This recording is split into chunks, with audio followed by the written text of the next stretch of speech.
বড় কঠিন এক পরিস্থিতি বর্তমান সময়। ভালো মানুষের অভাব নেই, আমরা তো আমাদের দৃষ্টিকোণ থেকে দেখি, কিন্তু আমার আল্লাহ আমার রাসূলের দৃষ্টিকোণ থেকে ভালো মানুষকে এই বিষয়টাও আমার আল্লাহ পরিষ্কার করে দিয়েছেন। জয় বলুন সুবহানাল্লাহ। ভালো মানুষকে কোন ব্যক্তি ভালো মানুষ? যেই মানুষটি আল্লাহর কাছে প্রিয়, রাসূলের কাছে প্রিয়, এই মানুষটি কোন মানুষ? আল্লাহ রাব্বুল আলামিন কোরআন কারীমের বিষয় পরিষ্কার করে দিয়েছেন।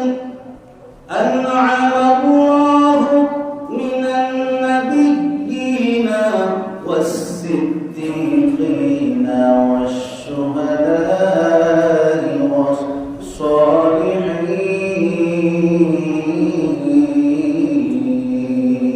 আল্লাহু আকবার। আল্লাহ বলেন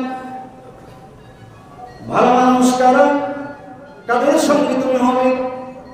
আল্লাহ রাব্বুল আলামিন বলেন তোমরা তো প্রতিদিন প্রতি ওয়াক্ত নামাজে প্রতি রাকাতে রাকাতে আল্লাহর কাছে বলো ইহদিনাস সিরাতাল মুস্তাকিম।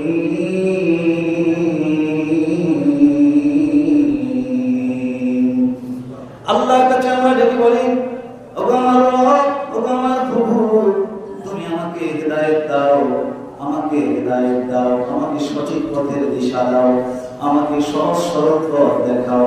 আমরা প্রতি ওয়াক্ত নামাজে প্রতিটি রাকাতে রাকাতে এই আয়াতে কারিমা পাঠ করি কি করি না? আল্লাহ রাব্বুল আলামিন বলেন এই আয়াতের তাফসীর আমার আল্লাহ নিজেই করেছেন কোরআন কারীমে। আন'আমাল্লাহু আলাইহিম মিনান নাবিয়্যিনা ওয়াস-সিদ্দীকিনা ওয়াশ-শুহাদা'i ওয়াস-সালিহিন।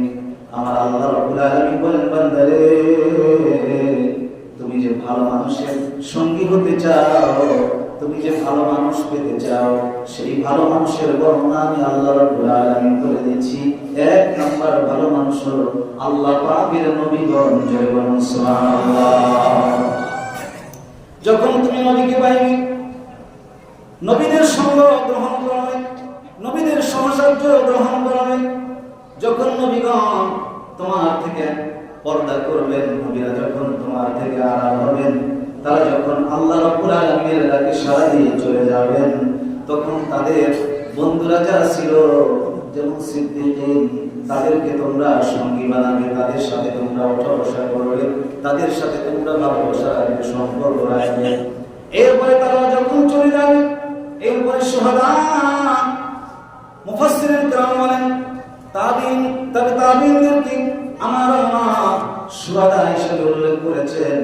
তার কারণ তাবিঈনদের মাধ্যমে আল্লাহ রাব্বুল আলামিন তাম পৃথিবীর আনাচে কানাচে ইসলাম পৌঁছে দিয়েছিলেন।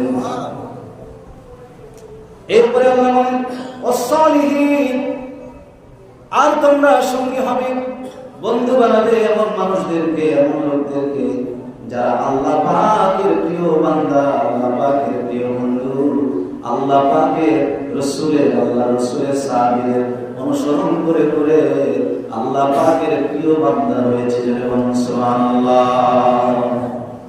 নবীদের দরজা বন্ধ, সাহাবীর দরজা বন্ধ, তাবিঈনের দরজা আল্লাহ বন্ধ করে দিয়েছেন। তারা দুনিয়া থেকে আল্লাহর ডাকে সাড়া দিয়ে চলে গেছেন, কিন্তু সলিহিনদের দরজাটা আমার আল্লাহ কিয়ামত পর্যন্ত চালু রাখবেন। জয় বলুন সুবহানাল্লাহ। এই সলিহিন যে বান্দাগুলি রয়েছে, আমরা তাদেরকে সাধারণত আল্লাহর ওলি বলে চিনে থাকি, ঠিক কি না? বলতে পারেন হুজুর বর্তমান সময়ে আল্লাহর ওলি নাম দিয়ে কত রকমের কত আজে বাজে খারাপি মানুষ করছে, অথচ নিজেকে ওলি বলতেছে, ওলি আল্লাহ দাবি করতেছে। আমি তাদের কথা বলছি না। তার কারণ আপনি একটি বিষয় সবসময় মাথায় রাখবেন,